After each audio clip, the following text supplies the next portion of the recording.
परभणी विद्यापीठानंतर अहिल्यानगरच्या राहुरी विद्यापीठामध्ये आता राज्याबाहेरील कुलगुरूंची निवड केली जाण्याची शक्यता व्यक्त केली जाते। तसेच यातील निवड समितीवर सुद्धा बाहेरच्या राज्यातील प्राध्यापक आणि तज्ज्ञांची निवड केली गेली आहे आणि समन्वय समितीवर सुद्धा बाहेरील राज्यातील प्राध्यापकांच्या निवडीची वेगळी चर्चा आहे। त्यामुळे आता परभणी आणि राहुरी या विद्यापीठांविषयी चांगलंच वातावरण पेटले। तर राज्यातील कुलगुरूंची निवड प्रक्रिया ही आता चर्चेत आणि वादामध्ये सापडण्याची चिन्ह निर्माण झाली आहेत। याबरोबर राज्याबाहेरील प्राध्यापकांची समन्वय अधिकारपदी निवड का असा प्रश्न सुद्धा उपस्थित केला जातोय। येथील आधीचे कुलगुरू डॉक्टर प्रशांत कुमार पाटील यांच्या निधनामुळे राहुरीच्या महात्मा फुले कृषी विद्यापीठाचे कुलगुरू पद हे 6 महिन्यापासून रिकामं झालेलं होतं। त्यामुळे या पदावर कोणाची वर्णी लागणार याची चर्चा तर होतीच। तर आता कुलगुरू निवडीचे अधिकार राज्यपाल यांच्याकडे असल्यानं राज्यपाल CP राधाकृष्णन यांच्या निर्णयाकडे आता लक्ष लागले। परंतु दुसरीकडे जर बघितलं तर कोईमतूरच्या भरतियार विद्यापीठाच्या निवड समितीच्या समन्वय अधिकारपदी सुद्धा प्राध्यापकाची निवड केली गेली आणि या निवडीतील राज्यपाल देखील कोईमतूरचे आहेत। त्यामुळे या योगायोगाची जोरदार चर्चा आहे।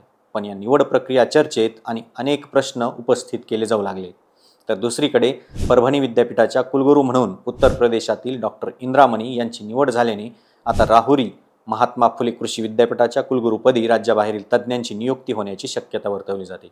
तर परभणीमधील वसंतराव नाईक मराठवाडा कृषी विद्यापीठाने कार्यकारी परिषद आणि महाराष्ट्र राज्य कृषी परिषद यांच्या मान्यतेला बगल देत तब्बल 29 कोटी रुपयांचा खर्च केल्याचा धक्कादायक प्रकार उघड झालाय। विविध इमारतींच्या दुरुस्ती आणि नूतनीकरणासाठी करण्यात आलेल्या या खर्चाची नोंद त्रिसदस्यीय समितीच्या अहवालात करण्यात आली। त्यामुळे आता विद्यापीठ प्रशासनाला या संपूर्ण खर्चाचा लेखाजोखा शासनासमोर सादर करावा लागणार आहे। मागील काही महिन्यांपासून संशोधन आणि बियाणे विकास कामाऐवजी वाढत्या बांधकामामुळे विद्यापीठ चर्चेत होते। या प्रकरणावर प्रकाश टाकत कार्यकारी परिषदेच्या मान्यतेशिवाय 13 कोटींची कामे पार पाडल्याचे, निविदेशिवाय 9 कामांवर 7 कोटींचा अतिरिक्त खर्च केल्याचे आणि 8 लाखाच्या कामाची किंमत वाढवून 55 लाखापर्यंत नेल्याचं आणि इतर अनियमिततेचं वृत्त सादर केलेल्या अहवालात प्रकाशित केलं होतं। या वृत्तानंतर राज्य शासन आणि कृषी परिषदेने हा प्रकार गांभीर्याने घेत त्रिसदस्यीय समिती नेमली होती।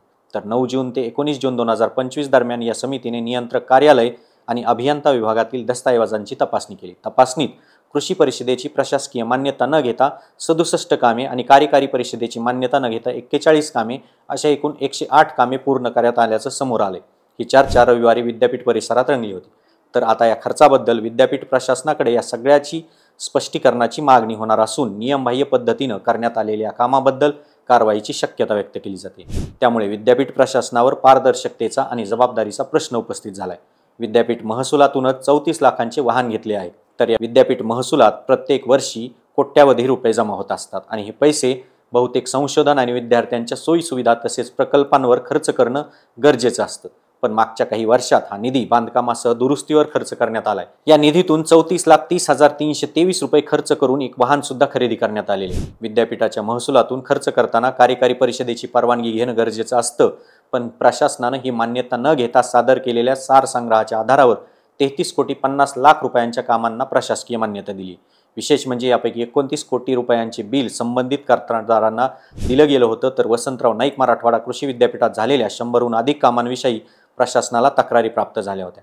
या तक्रारीनंतर त्रिसदस्यीय समितीने तपासणी करून त्याचा अहवाल शासनाला सादर केल्याचं समज आहे। तर आता या अहवालाद्वारे शासन या सर्व केलेल्या कामांचा अभिलेख तपासणार असून यावरून मागील 2 वर्षापासून आम्ही सातत्याने राज्यपाल, कृषी मंत्री आणि कृषी परिषदेच्या निदर्शनास आणून दिल्यामुळे सत्य परिस्थिती उघड झाली आहे। या चौकशीतून ठेकेदारांना पोचण्यासाठी शेतकऱ्यांचा खजिना रिकामा करणाऱ्या कुलगुरूंना बाहेरचा रस्ता दाखवावा अशी विनंती आम्ही राज्यपाल महोदयांना भेटून करणार आहोत असं पुणे महाराष्ट्र कृषी शिक्षण आणि संशोधन सभेचे सदस्य प्रवीण देशमुख यांनी म्हटलेलं आहे।